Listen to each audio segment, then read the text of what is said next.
Friends, इस video में हम लोग पढ़ेंगे एचएमपी शंट पाथवे के बारे में। तो यहाँ पर हम लोग इंट्रोडक्शन पार्ट और उसके सिग्निफिकेंस पार्ट को पढ़ेंगे। नेक्स्ट वीडियो में हमारा होगा एचएमपी शंट पाथवे के रिएक्शंस। तो वहाँ पे सेपरेटली हम लोग उसको याद करेंगे। आपको वीडियो देखते ही याद हो जाएगा क्योंकि वहाँ पे बेहतरीन ट्रिक अवेलेबल है उस वीडियो में। और यहाँ पर जो इंट्रोडक्शन पार्ट है और सिग्निफिकेंस पार्ट है, तो सिग्निफिकेंस को याद करने का भी ट्रिक इस वीडियो में है, और जो जो एग्जाम्पल्स आते हैं जैसे लोकेशन की बात करते हैं तो उसका भी ट्रिक इस वीडियो में है। सो ध्यान से देखिएगा। हम लोग स्टार्ट करते हैं टॉपिक को। सबसे पहली बात इंट्रोडक्शन पढ़ते हैं। इंट्रोडक्शन में होता क्या है, एचएमपी शंट पाथवे। पहली बात होता क्या है, उसके नाम क्या होते हैं उनको देखते हैं। तो जो एचएमपी शंट पाथवे उसका फुल फॉर्म है हेक्सोस मोनोफॉस्फेट पाथवे। देखिए इसके बहुत सारे नाम हैं और आपको नाम को याद भी करना है, क्योंकि कई बार क्या होता है एग्जामिनर डिफरेंट नाम से इसके पाथवे को पूछ देता है। अगर आपको नाम याद नहीं है तो आप कंफ्यूज जाएंगे कि पूछा क्या गया है, एग्जामिनर पूछना क्या चाहता है। इसलिए आपको नाम याद करने हैं। एचएमपी शंट का नाम है हेक्सोस मोनोफॉस्फेट पाथवे। तो सिंपल है। इसको पेंटोस फॉस्फेट भी बोलते हैं क्योंकि यहाँ पे पेंटोस बनता है, वो भी हम लोग आगे फर्दर पढ़ेंगे। फिर इसको फॉस्फोग्लूकोनेट पाथवे भी बोलते हैं। इसका तीन नाम आपको याद करना है। एचएमपी का फुल फॉर्म पेंटोस फॉस्फेट और फॉस्फोग्लूकोनेट पाथवे। ये हुआ। अब देखिए एचएमपी पाथवे होता क्या है। आपको पता है बॉडी में ग्लूकोज है। ग्लूकोज का कौन सा पाथवे चलता है, ग्लाइकोलाइसिस होता है। उसके बाद टीसीए मतलब हमारा क्रेब्स साइकिल चलता है। इतना बात आपको पता होता है। इंजेक्शन में क्या होता है, ग्लूकोज का ऑक्सीडेशन होता है, किसमें, ग्लाइकोलाइसिस और टीसीए को मिला करके। तो जो ये एचएमपी शंट पाथवे वो क्या है, वो इसका अल्टरनेट फॉर्म है। मतलब ग्लाइकोलाइसिस मान ली नहीं हो रहा है, टीसीए नहीं हो रहा है, तो ग्लूकोज का ऑक्सीडेशन कैसे होगा, तो एचएमपी शंट पाथवे के थ्रू होगा। मतलब एचएमपी शंट पाथवे क्या है, एक अल्टरनेट फॉर्म है ग्लूकोज का ऑक्सीडेशन करने का। तो this is an alternative pathway to glycolysis and TCA cycle for the oxidation of the glucose।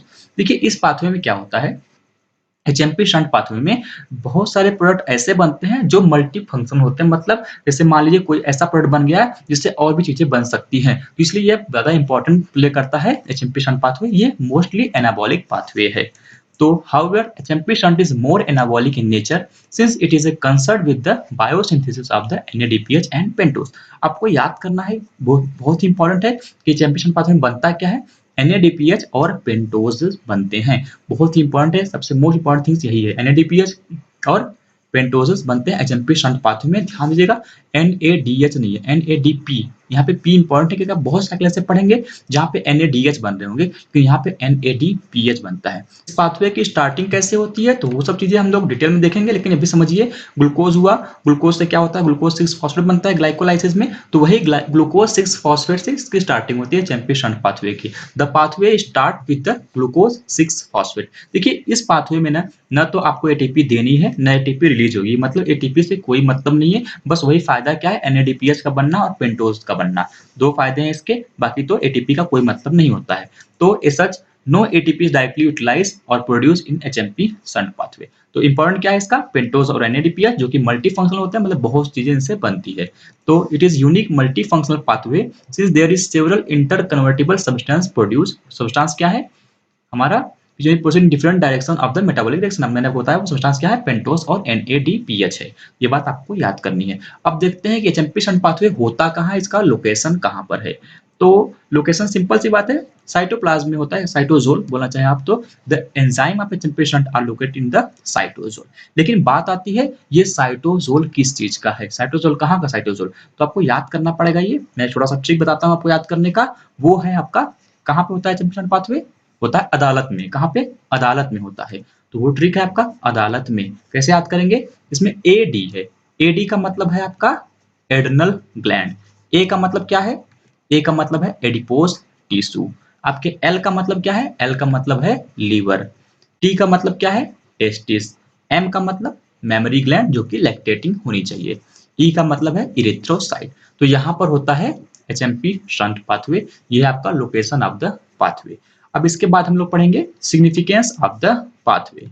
तो वहां पे आपको मैंने बताया कि पेंटोज और NADPH मेन है, लेकिन यहीं पे कहानी खत्म नहीं होती है। आपको पढ़ना है कि NADPH का क्या काम है, पेंटोज का क्या काम है, वो इंपॉर्टेंट है। यहाँ पे देखिए शॉर्ट क्वेश्चन बहुत ही इंपॉर्टेंट है, यहाँ से क्वेश्चन बहुत आते हैं तो आपको पता होना चाहिए। सबसे पहले समझते हैं हम लोग NADPH का क्या काम है। देखिए NADPH का जो काम है कुल 6 होते हैं।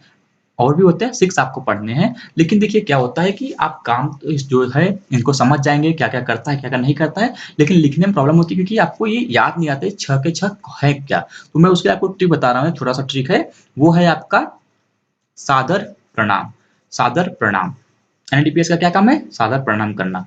तो समझते हैं क्या ट्रिक है? S for steroid synthesis. यह एनएडीपीएच स्टेरॉइड सिंथेसिस में काम करता है। ए फॉर अमीनो एसिड के सिंथेसिस में काम करता है। D for detoxification of drugs में काम करता है। ए फॉर एंटीऑक्सीडेंट में काम करता है और आर फॉर आरबीसी की मेम्ब्रेन इंटीग्रिटी को मैनेज करता है। अभी हम लोग पढ़ेंगे डिटेल में एक एक चीज को, बस आपको मेन पॉइंट याद होना चाहिए कि क्या क्या लिखना है, इसलिए मैं आपको ट्रिक बता रहा हूँ। सरदार सादर प्रणाम। सादर में steroid synthesis, A for amino acid synthesis, D for detoxification of drug, A for antioxidant, R for RBC membrane integrity। अब प्रणाम का P से फैगोसाइटोसिस। तो सिंपल सा आपको याद हो गया। अब इनको हम एक एक करके पढ़ेंगे जो कि हमारे लिए इंपॉर्टेंट है, हमें लिखना भी पड़ेगा क्योंकि केवल अगर ऐसा आया क्वेश्चन इंपॉर्टेंस ऑफ एनएडीपीएच तो आप ऐसा लिख के छोड़ नहीं सकते ना। स्टेरॉइड सिंथेसिस लिखना है तो उसके अंदर क्या लिखना है वो समझना है आपको, तो उसको समझते हैं। स्टेरॉइड सिंथेसिस सबसे पहले समझते हैं हम लोग। The NADPH is required for reductive biosynthesis of fatty acid and steroid। Simple सा, कोई ज्यादा लॉजिकल नहीं है कि फैटी एसिड और स्टेरॉइड को सिंथेसिस में NADPH की रिक्वायरमेंट होती है। अब बात आती है, देखिए ये फैटी एसिड बनते कहाँ पे? लीवर में बनते हैं, आपको सिंपल सा पता है। तो मतलब वहां पर एचएमपी शंट पाथवे ज्यादा होगा। हमने पहले पढ़ा location of HMP shunt pathway में लीवर था हमारा, तो इसलिए the HMP shunt is more active in the tissue concern with the lipogenesis, example adipose tissue, liver. तो ये सब जगह पे होता है क्योंकि वहां पे इसका काम है बायोसिंथेसिस ऑफ फैटी एसिड और स्टेरॉइड में हेल्प करना। ये हुआ हमारा स्टेरॉइड सिंथेसिस। अब बात करते हैं अमीनो एसिड सिंथेसिस को। देखिए ये बनाता है अमीनो एसिड, लेकिन ऐसा नहीं कि सभी अमीनो एसिड बनाए। ये अमीनो एसिड तभी बनाता है जिसमें ग्लूटामेट डिहाइड्रोजिनेस नाम का एंजाइम इन्वॉल्व होता है। मतलब सिंपल सा, ये ग्लूटामेट डिहाइड्रोजिनेस नाम के एंजाइम के साथ काम करता है हमारा एनएडीपीएच, और कुछ अमीनो एसिड को बनाने में हेल्प करता है। तो क्या हुआ, ये ग्लूटामेट डिहाइड्रोजिनेस एंजाइम के साथ काम करेगा। अगर ये एंजाइम बना रहा है अमीनो एसिड तो ये इसका मतलब ये भी अमीनो एसिड के सिंथेसिस में हेल्प कर रहा है। तो सिंपल हो गया अमीनो एसिड सिंथेसिस। उसके बाद बात करते हैं एंटीऑक्सीडेंट। देखिए एंटीऑक्सीडेंट का इंपॉर्टेंस क्या होता है, हमें पता है हमारी बॉडी है, लिविंग सेल है, वो हमेशा H2O2 रिलीज करती रहती है, मतलब परऑक्साइड रिलीज करती रहती है, या यूं समझिए कि रेडिकल्स रिलीज करती रहती है। तो ये रेडिकल्स जो एंटीऑक्सीडेंट होते हैं वो हमारे सेल टिश्यू को डैमेज कर सकते हैं, तो इनसे हमें बचाना होता है बॉडी को। तो there is a continuous production of H2O2 in the living cell which can chemically damage unsaturated lipid, protein, DNA, इन सबको। देखिए जो ये टॉपिक है एंटीऑक्सीडेंट, ये आपका अलग से चैप्टर भी है, तो वहां पे आप अच्छे से पढ़ेंगे। बस आपको अभी इतना पता होना चाहिए जो परऑक्साइड है वो क्या कर रहा है, डैमेज कर रहा है, जो इनको हमारे अनसैचुरेटेड लिपिड को, प्रोटीन को, डीएनए को, इन सब चीज को हमारा ये H2O2 है वो डैमेज कर रहा है। अब इससे बचाना है सेल को। तो देखिए कई ऐसे चीज होती हैं, जैसे हमारा जो एंटीऑक्सीडेंट रिएक्शन चलता है बॉडी के अंदर, क्या चलता है, एंटीऑक्सीडेंट रिएक्शन। ये क्या है, ऑक्सीडेंट है ये सब चीजें। तो इनके अपोजिट जो रिएक्शन चलता है वो होता है एंटीऑक्सीडेंट रिएक्शन, तो उनका हेल्प करता है एनएडीपीएच। तो इसका भी रिस्पॉन्सिबिलिटी होता है एंटीऑक्सीडेंट में। एग्जाम्पल्स के तौर पर हम बात करना चाहें तो आप कर सकते हैं। देखिए ये जो ग्लूटाथियोन है, बहुत इंपॉर्टेंट एग्जांपल्स है। आप अभी प्रोटीन चैप्टर में इसका नाम पढ़ेंगे और कंजुगेशन चैप्टर में भी इसका नाम पढ़ेंगे, तो बहुत ही इंपॉर्टेंट नाम है ग्लूटाथियोन। जो क्या करता है, जैसे मान लीजिए H2O2 है तो उसको वो H2O में कन्वर्ट कर देगा और खुद रिड्यूस्ड फॉर्म से ऑक्सीडाइज फॉर्म में कन्वर्ट हो जाएगा। कौन, हमारा ग्लूटाथियोन। यहाँ पे लिखा नहीं है, ये ग्लूटाथियोन है। तो इसका काम क्या है, H2O2 को H2O में कन्वर्ट कर देता है और खुद रिड्यूस फॉर्म से ऑक्सीडाइज फॉर्म में हो जाता है। लेकिन आप बोलेंगे हम तो सिग्निफिकेंस ऑफ NADPH पढ़ रहे हैं, तो हमें इससे क्या मतलब ग्लूटाथियोन से। देखिए जो रिड्यूस फॉर्म से ऑक्सीडाइज फॉर्म में कन्वर्ट हुआ, इसको फिर से तो ऑक्सीडाइज रिड्यूस में कन्वर्ट होना पड़ेगा। तो ऑक्सीडाइज से रिड्यूस में कन्वर्ट करने में NADPH इन्वॉल्व होता है। तो ये हुआ NADPH का एंटीऑक्सीडेंट में रोल। तो NADPH डायरेक्टली कोई काम नहीं कर रहा है, लेकिन वह हमारे जो ग्लूटाथियोन है उसको ऑक्सीडाइज से रिड्यूस में कन्वर्ट कर रहा है, जिससे फिर से वो रिड्यूस फॉर्म में बन करके अब वो H2O2 को H2O में कन्वर्ट कर पाए। जिसका हेल्प हो गया कहाँ पे, एंटीऑक्सीडेंट में। इसके बाद इसका क्या काम होता है NADPH का, तो वो होता है डिटॉक्सिफिकेशन ऑफ ड्रग्स। ये सिंपल सा काम है कि देखिए जो साइटोक्रोम P450 होता है, अभी आपको नहीं पता होगा साइटोक्रोम P450 क्या होता है, तो ये आप पढ़ेंगे कंजुगेशन चैप्टर में। अभी के लिए आप बस में याद कीजिए साइटोक्रोम P450 इसका काम है डिटॉक्सिफिकेशन ऑफ ड्रग। ये कैसे करती है, देखिए बहुत से प्रोसेस होते हैं डिटॉक्सिफिकेशन ऑफ ड्रग्स में, जीनोबायोट्स में आप पढ़ेंगे। जो इसका ये काम करती है, जो साइटोक्रोम P450 है, वो हाइड्रोक्सिलेशन रिएक्शन से काम करती है, और हाइड्रोक्सिलेशन रिएक्शन जो है वो NADPH को इन्वॉल्व करता है। तो मेन सबसे पहले आपको याद होना चाहिए कि इसका काम है डिटॉक्सिफिकेशन ऑफ ड्रग। वो कैसे करता है, तो जो साइटोक्रोम P450 है वो हाइड्रोक्सिलेशन रिएक्शन के थ्रू डिटॉक्सिफिकेशन करती है, और जो हाइड्रोक्सिलेशन रिएक्शन है वो NADPH को इन्वॉल्व करता है। तो ये काम हुआ डिटॉक्सिफिकेशन ऑफ ड्रग। इसको हम लोग डिटेल में पढ़ेंगे कहाँ पे, कंजुगेशन चैप्टर में। फिर हम बात करते हैं कि इंटीग्रिटी ऑफ आरबीसी मेम्ब्रेन। तो देखिए मैंने आपको बताया भी कि जो ग्लूटाथियोन हमारा हो जाता है ऑक्सीडाइज, तो उसको वो रिड्यूस करता है NADPH। और देखिए जो ग्लूटाथियोन रिड्यूस फॉर्म में है उसका ही काम होता है आरबीसी के मेम्ब्रेन को इंटीग्रिटी को मैनेज करना। तो इनडायरेक्टली NADPH का भी काम हो गया कि आरबीसी की इंटीग्रिटी को, आरबीसी के मेम्ब्रेन के इंटीग्रिटी को मैनेज करना। तो it maintain the concentration of the reduced glutathione which is essential and required to preserve the integrity of the RBC membrane। मतलब इनडायरेक्टली काम करता है, ग्लूटाथियोन का हेल्प करके यह काम करता है। फिर देखिए हमें पता है हमारे बॉडी में जो आयरन होता है वो Fe+2 के फॉर्म में होता है, सबको पता है, बेसिक बात है, Fe+2 के फॉर्म में होता है। लेकिन क्या होता है वो कहीं ऑक्सीडाइज, कहीं वो Fe+3 के फॉर्म में ना कन्वर्ट हो जाए, इसलिए NADPH काम करता है, उसको Fe+3 फॉर्म में कन्वर्ट होने से रोकता है। अगर बॉडी में NADPH की डिफिशियंसी हो जाती है तब Fe+3 फॉर्म ज्यादा हो जाता है, जिसको हम लोग मेथहेमोग्लोबिन बोलते हैं। तो डिजीज केस है ये, मतलब मेन NADPH का क्या काम है, Fe+2 को Fe+3 में कन्वर्ट होने से बचाना।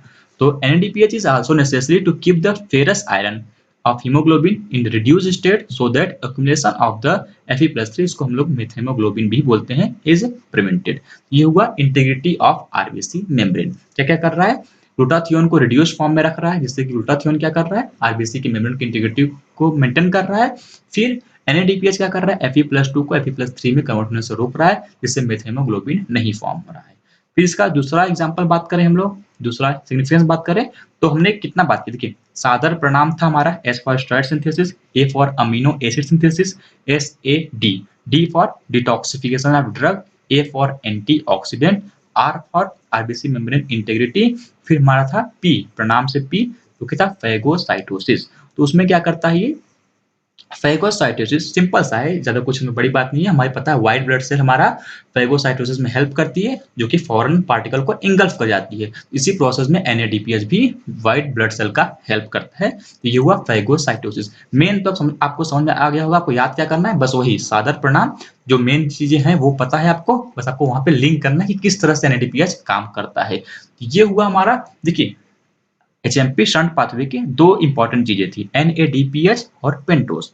हमने पढ़ा NADPH के सिग्निफिकेंस के बारे में, अब हमें पढ़ना है पेंटोस का क्या सिग्निफिकेंस है। तो सिंपल सा देखिए, आपने अभी तक जब आपने पढ़ा था क्लास 12th में जेनेटिक्स के बारे में या बायोमोलिक्यूल्स के बारे में, तो आपको बताया गया था जो पेंटोस है, मतलब राइबोस हो गया, तो ये सब क्या करते हैं, सब DNA को बनाते हैं, RNA को बनाते हैं, हमारे ATP को बनाते हैं। तो जहां भी सब चीजें यूज होती हैं तो वही सिग्निफिकेंस क्या होगा, पेंटोस का सिग्निफिकेंस होगा। तो सिंपल सा है, द पेंटोस और its derivative are useful for synthesis of nucleic acid, RNA, DNA और मेन न्यूक्लियोटाइड। तो ज्यादा आपको याद करने की जरूरत नहीं है, RNA, DNA और न्यूक्लियोटाइड याद करके रखिए, ATP याद करके रखिए, तो आपका हो जाएगा कि पेंटोस का इंपॉर्टेंस क्या है।